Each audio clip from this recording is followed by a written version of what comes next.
자, 1번은 다음 중 옳게 설명한 사람이 바르게 짝지어진 것은 요 문제에 대한 얘기인데요.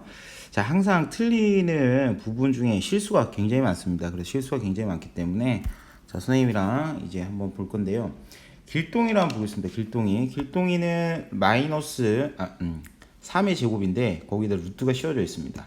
그럼 우리가 이제 볼 수 있는 게 뭐냐면은 마이너스 3의 제곱이라는 거는 플러스 3의 제곱과 같겠죠, 그죠? 그래서 우리가 이제 볼 수 있는 건 뭐냐면은 얘를 플러스로 고치게 되면 뭐가 됩니까? 루트 3의 제곱이나 루트 마이너스 3의 제곱이나 같기 때문에 루트 9라고 볼 수 있겠죠. 그래서 우리가 이제 이런 것은 싹 다 양수값이다. 근데 이런 거 판단할 때는요, 루트 값 앞에 플러스가 있다라 그러면 그 값은 플러스가 되는 게 맞습니다. 자, 두 번째. 제곱근의 값이 이제 5라고 되어 있습니다. 제곱근의 값이 5라고 되어 있는데 그때 뿔마 루트입니다. 굉장히 실수가 많죠. 그죠? 굉장히 실수가 많기 때문에 꼭 주의하세요. 그래서 두 가지를 알려드리겠습니다. 제곱근 5라는 게 있습니다. 제곱근 5. 자, 제곱근 5라는 거는 우리가 이제 다른 말로는 루트 5라고 부릅니다. 루트 5. 그럼 루트라는 거는 우리가 앞서 얘기한 기호들, 그러니까 이 루트 기호를 말합니다. 그래서 얘는 양의 값을 얘기하는 겁니다. 그런데 우리가 이제 5의 제곱근이라 그러면은 5의 제곱근요. 5의 제곱근. 5의 제곱근 같은 경우에는 어떤 i를 제곱시켜서 5가 되는 근을 얘기하는 겁니다. 다시 한번 말씀드리면 제곱을 시켜서 5가 되는 어떤 수를 얘기합니다. 그래서 5의 제곱근 같은 경우에는 플러스 마이너스 루트 5가 나오게 됩니다. 자, 그러면은 우리가 이제 구별을 할 필요가 있는데 여기서 좀 잘 봐두셔야 되는 게 숫자가 먼저 나오냐 아니면은 문자 이렇게 숫자가 뒤에 나오냐 아니면 앞에 나오냐에 따라서 그 얘기는 달라지는데요. 숫자가 뒤에 나오는 경우는 반드시 플러스 값이다라고 이렇게 생각해 주세요. 다시 숫자가 뒤에 나오는 경우에는 무조건 그 값은 플러스 값이다.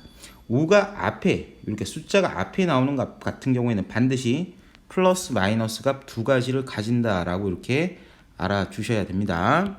자, 그 다음에 우리가 이제 희수를 보러 가도록 하겠습니다. 희수 같은 경우에는 루트 81인데 여기도 마찬가지입니다. 실수가 굉장히 많습니다.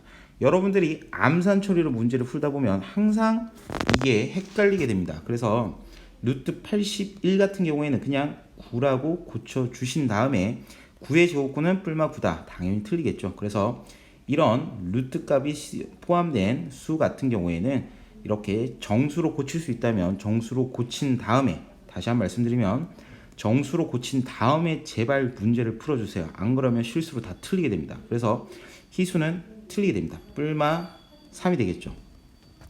자, 준혁이는 8의 제곱근은 뿔마 2루트 2다. 자, 숫자가 먼저 나왔죠. 그럼 선생님이 아까 플러스 마이너스가 분다 그랬습니다. 그래서 준혁이는 맞고요. 그 다음에 성준이는 양수의 제곱근은 항상 2개다 라고 했는데 얘도 맞습니다. 근데 이거를 살짝 지워버리고 예를 들어서 예를 든다라고 말씀드렸습니다. 실수의 제곱근 항상 2개다 하면 틀리겠죠. 왜? 0이면 1개고요. 다시 한번 말씀드리면 0이면 1개입니다. 음수는 없다라고 이렇게 보는 거죠. 그래서 양수 같은 경우에는 제곱근은 항상 2개다 라고 이렇게 보게 되면 됩니다. 그래서 우리가 이제 맞는 친구들을 골라보게 되면 성준이와 준혁이 그 다음에 수연이는 당연히 틀렸겠죠. 길동이도. 그래서 요런 문제는 출제가 반드시 됩니다. 반드시 되고 실수가 굉장히 많기 때문에 꼭 좀 알아두셔야 되는 문제입니다.